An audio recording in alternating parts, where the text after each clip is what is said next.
Okay, we represent, as was said, the developers, owners and managers of villages throughout New Zealand.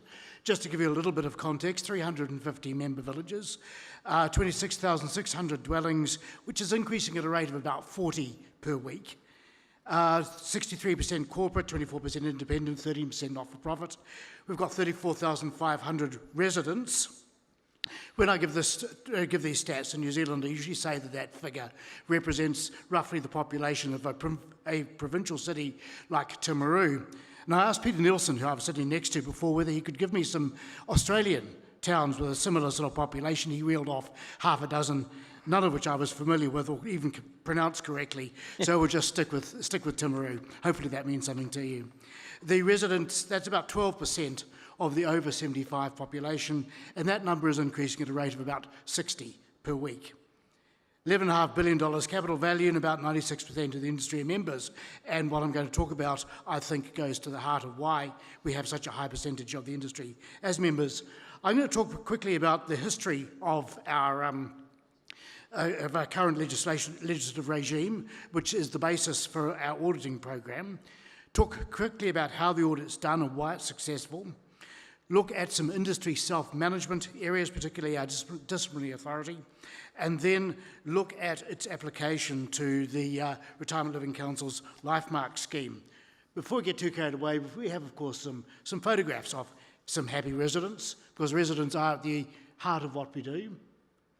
This is the MetLife Care Poynton village in Auckland.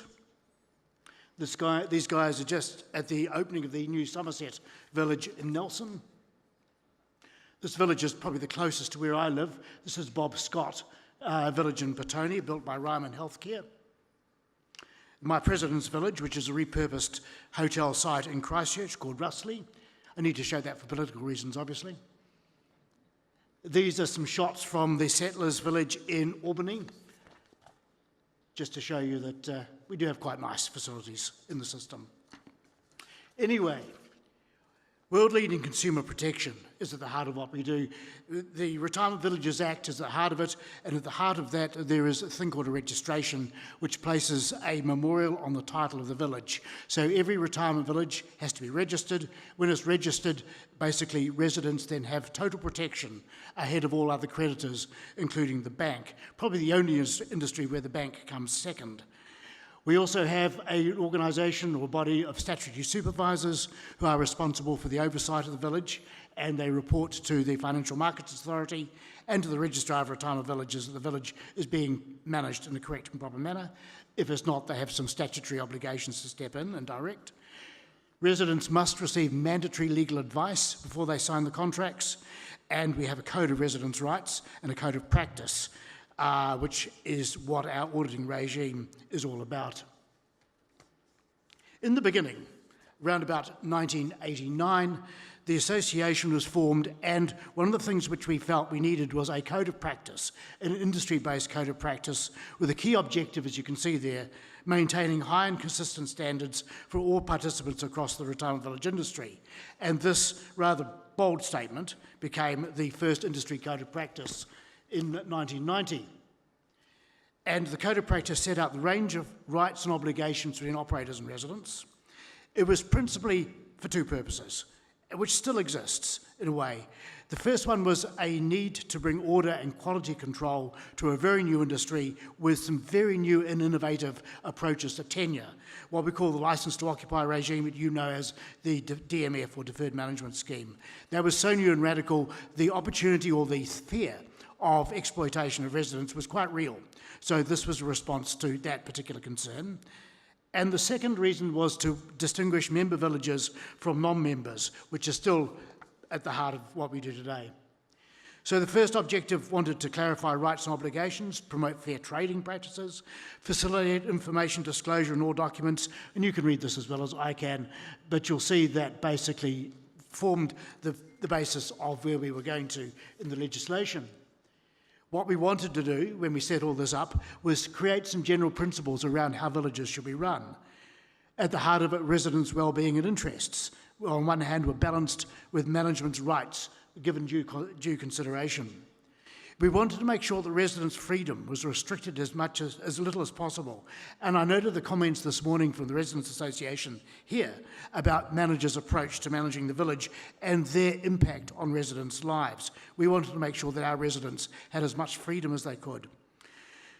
Maintaining relationships with families and the community, we wanted people to be independent. At the heart of it, we wanted them to be fairly treated and protected from abuse and exploitation. And we wanted to make sure the villages were prudently managed so they remained viable. There is, after all, no future in a village which runs out of money. So that code of practice which the industry developed back in 1990, about 12 years later, formed the basis of the Retirement Villages Act, and after a couple of false starts, today we have a code of practice which sets out the day-to-day management of the village, and it consists of these.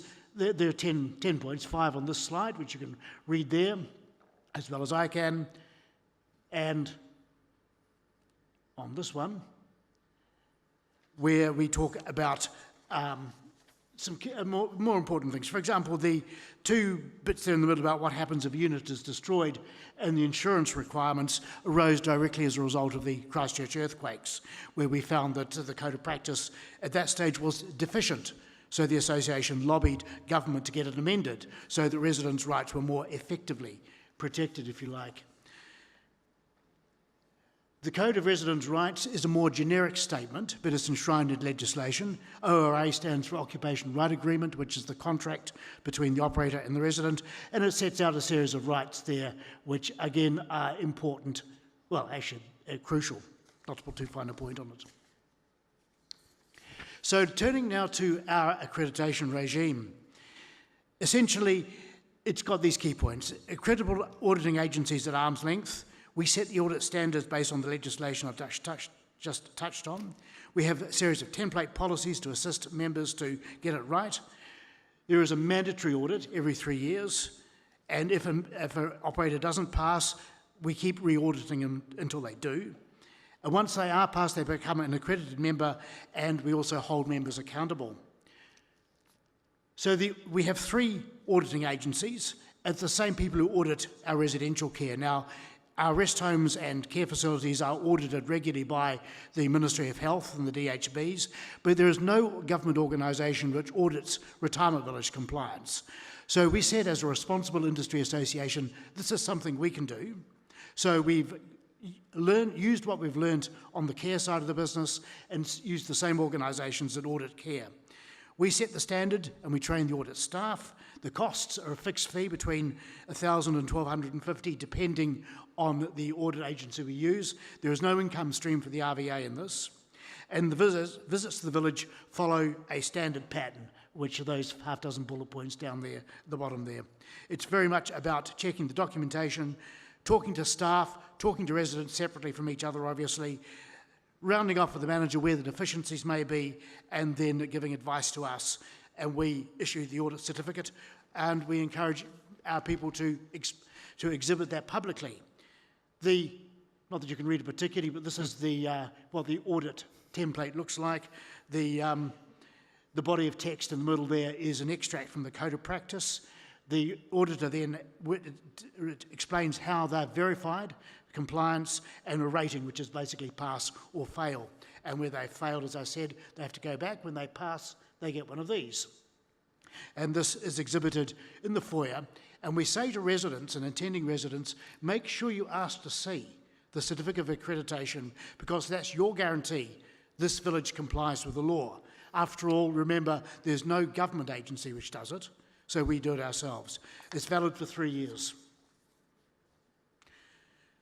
So the template policies which we've established basically follow the Code of Practice requirements. We update them as required. We go updating right now our complaints and disputes process in line with some changes to the code which will come into effect in April. They're downloadable from the website and available only to members. And we also have a pre-audit template for members to use to prepare themselves for the audit. We made it mandatory, basically because if this is to be credible, it has to be seen by government to be applicable across the industry as a whole. Initially, it was voluntary, But after the code was introduced in 2008, we went through a lot of training and membership growth, which is understandable, I expect. And from then it was a relatively short step to making the audit a condition of membership.